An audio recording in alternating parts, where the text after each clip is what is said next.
अगर अपने इतिहास और अपने वजूद को बचाना, अगर वास्तविकता में भूप सिंह गुर्जर और विजय सिंह पथिक और कोतवाल धन सिंह गुर्जर के सपनों को पूरा करना है, अगर वास्तविकता में चौधरी चरण सिंह और सर छोटू राम के सपनों को पूरा करना है, और अगर बाबा साहब अम्बेडकर के सपनों का भारत बनाना है, तो आज नहीं तो कल आपको एकता बनाकर एक दूसरे के लिए क्या किया है? क्या आपने मेरे लोगों को स्पेशल नौकरी दी, SC ST OBC के लोगों को? क्या आपने उनको पढ़ाई में बहुत अवसर दिए? आपने उनको बड़ी बड़ी जमीनें दी काम करने के लिए? क्या आपने उनको जमीनों बिजनेस करने के लिए लोन दिया? क्या आपके पास कोई ऐसी नीति है कि पढ़ने के लिए विदेश भेजते हो बच्चों को? क्या आपके पास मेरे समाज की तरक्की के लिए कोई नीति है? यहाँ तो ऐसी निगम्मी सरकार है जिस सरकार में हत्या रेप होने के बाद भी न्याय नहीं मिलता। ऐसी निगम्मी सरकार मैंने कहीं नहीं देखी। तो फिर मैं उनसे कहता हूं कि भाई चलो मेरी छोड़ दो, मेरे लोगों को तो आदत है कि वो धीरे धीरे अपने पैरों पे खड़े हो रहे हैं। मेरे लोग तो धीरे धीरे हिम्मत जुटा रहे हैं, नीला झंडा हाथ में उठा रहे हैं, वो तो मेहनत कर रहे हैं, जय भीम का नारा लगा रहे हैं। लेकिन जो मुस्लिम समाज के लोग आपको जी तोड़ के वोट देते हैं, जब आपके प्रदेशों में जहां आपकी सरकारें दंगे होते हैं, तब आप क्या करते हो? अभी यहां 2 बच्चों को यहीं से राजस्थान से पकड़ के लेके गए गोरक्षा के नाम पे, जो फर्जी गुंडे हैं, और वहां हरियाणा में ले जाके उन दोनों बच्चों को इतना पीटा, और पीट के उन दोनों बच्चों को, उनकी माओ पे क्या बीती होगी कि उन दोनों बच्चों को जो है जिंदा जला दिया इन सरकारों के नेतृत्व में। देखो यहाँ ये छोटा भाई और बड़ा भाई यहां से पकड़ के ले गए, यहाँ पुलिस के लोग बताओ, अगर कोई गुंडा के किसी गरीब के बच्चे को यहां से पकड़ के ले जाता तो आपकी पुलिस क्या तमाशा देख रही थी? बताओ क्यों रोका नहीं गया? क्यों उन दोनों बच्चों की मां को खून के आंसू रोने दिया? आप लोगों ने बताओ। बात करते हो तुम तो उनकी रक्षा नहीं कर पाते जो बनवा मजदूर बनकर तुम्हें वोट देते हैं।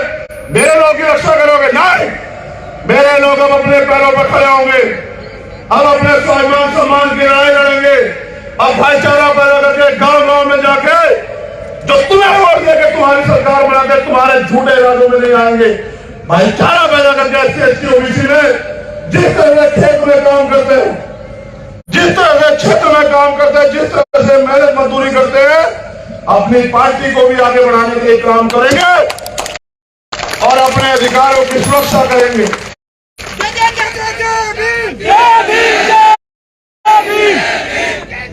ये आजादी की तीसरी लड़ाई है साथियों। पहली 2 लड़ाई हमारे महापुरुषों ने लड़ी।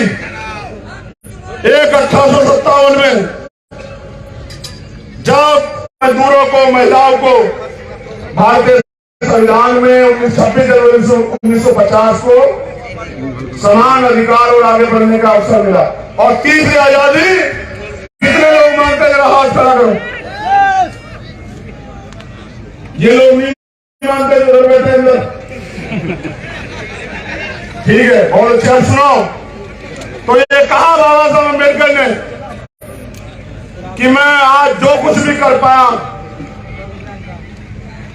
तमाम तरह के अपमान, अन्याय, आरोप और अपने 4-4 बच्चों की कुर्बानी देके मैं जो भी स्वाभिमान सम्मान के अधिकारों की लड़ाई लड़के जो कुछ भी आपको दे पाया, इस कारवां को जहां तक भी लेके आ पाया, इसके लिए मैंने सारी कीमत चुकाई। अगर इस कारवां को आप आगे नहीं बढ़ा सकते तो पीछे मत जाने देना।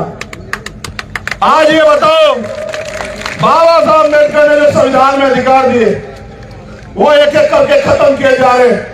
उनके बच्चों को तकलीफ नहीं हो, जिसकी जितनी संख्या भारी उसकी उतनी हिस्सेदारी, संख्या के आधार पर आरक्षण देश में मिलना चाहिए।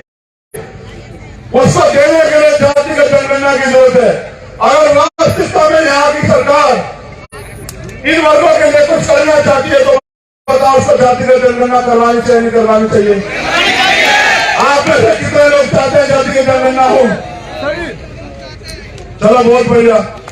ये बताओ, इस सरकार में तमाम तरह की, आज मुख्यमंत्री ने बजट के समय कहा जो भर्तियों में घोटाला करेगा हम कानून बना रहे हैं उसके खिलाफ। पिछले 4 साल में मुख्यमंत्री नींद में देखा, पिछले 4 साल में अब तो चुनाव आ रहा है, देखो ठगने के लिए इंतजाम किया है। जादूगर साहब कह रहे हैं कि जादू चलाऊंगा और इन लोगों को लूटूंगा।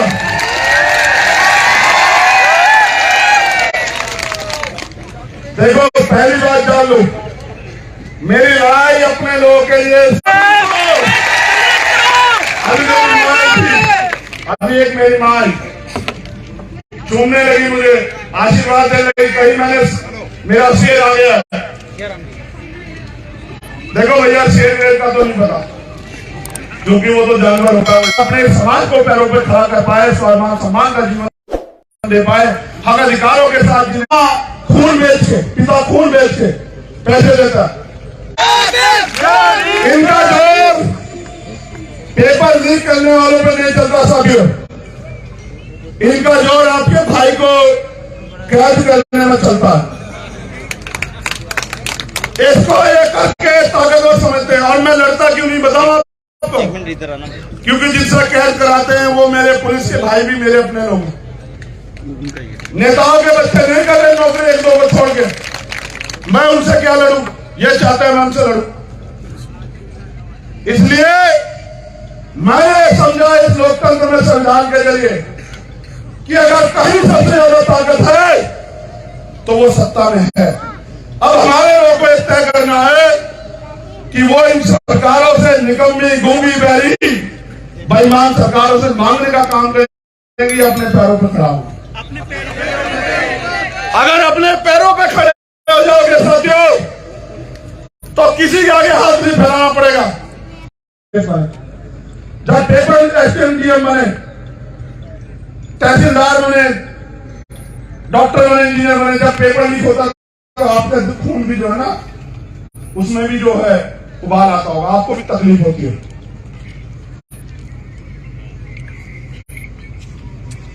हमारे लोग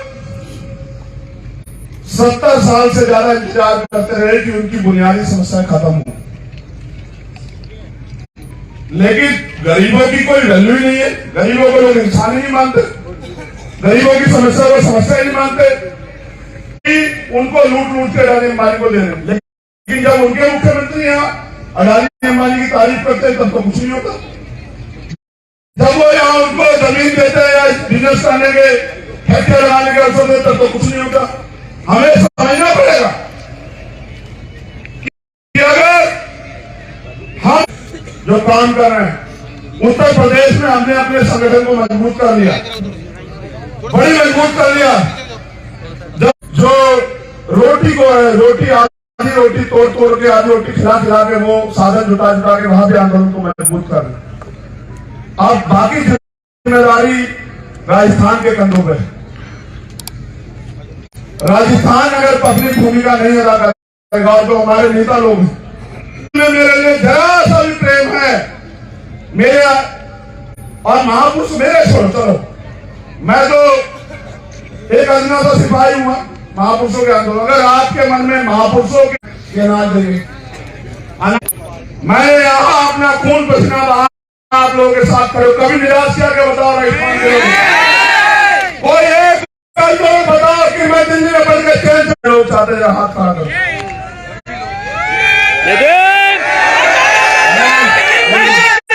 संघर्ष करो।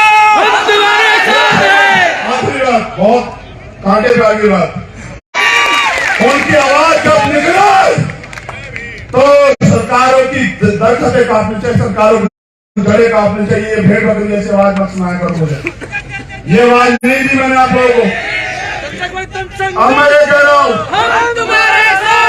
क्योंकि समय हो गया मेरे जाने का, मैं आपसे कहना चाहता हूं कि आप लोग अपने पैरों पर खड़े होने के लिए तैयार हैं। मैं आपकी इतनी मदद करता हूं, बहुत जरूरी बात, क्या आप नहीं चाहते आपके घरों में रोजगार पहुंचे? कितने लोग चाहते हैं? हाथ उठाओ। आप लोग नहीं चाहते कि जो ये बंजर भूमियां पड़ी है ये आपको खेती करने के लिए मिले, आप इनको तैयार करो। चाहते आप नहीं चाहते कि ठेकेदारी में आरक्षण व्यवस्था लागू होकर आप लोगों को आगे बढ़ने के अवसर मिले? आप लोग नहीं चाहते कि जो संविदा के जरिए अपने लोगों को भरा जा रहा है, बैंक लोग भरा जाए। आप लोग नहीं चाहते कि बैंक के साथ जो अन्याय अत्याचार अपमान होता है खत्म हो। इस तरह कार्यकर्ता बन के काम करोगे, बताओ समाज में भाईचारा पैदा करोगे नहीं करोगे? बताओ यहाँ से अपने बीच के लोगों को जयपुर भेजने आगे तो भी हमारा नेता इस बात का ध्यान रखे, हमारी बहनों माताओं को पुष्प बिठा कर। लेकिन आप बताओ, ये जो अपमान का जीवन हमारे लोग जी रहे, खत्म होना चाहिए नहीं होना चाहिए? सिर्फ पहले माता बताएगी ये अन्याय अत्याचार का जीवन खत्म होना चाहिए नहीं होना चाहिए? बताओ माँ बहनों, क्या आप हमारे साथ हो? बताओ माँ बहनों, क्या आपको हमारे ऊपर भरोसा है? भरोसा है। फिर ऐसा ना हो कि कोई चंद पैसे और सुविधा दे रहे और आप लोग भटक जाओ, ऐसा तो नहीं होगा। याद रखना मेरी बात को, नौजवान साथियों, जिन अधिकारों के लिए आप सरकार से मांग करते हो ना, इस प्रदेश में भी वोट आपका सबसे ज्यादा है। उन अधिकारों को आप देने वाले बन जाओगे अगर अपने आप वोट की ताकत को समझ लो। अपने एक एक वोट को हमारे प्रत्याशी के समर्थन में देना। और जयपुर जितने गुलाम बताओ कितने लोग आओगे? बताओ जरा, नहीं, एक मिनट,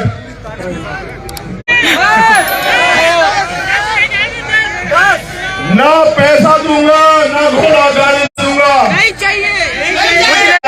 पैसे के पास चलकर कुछ समंदर भी आएगा, प्यासे के पास चल के समंदर भी आएगा। मंजिल में मुसाफिर मंजिल में मिलेगी और मिलने का मजा भी आएगा। आखिरी बात कह रहा हूं,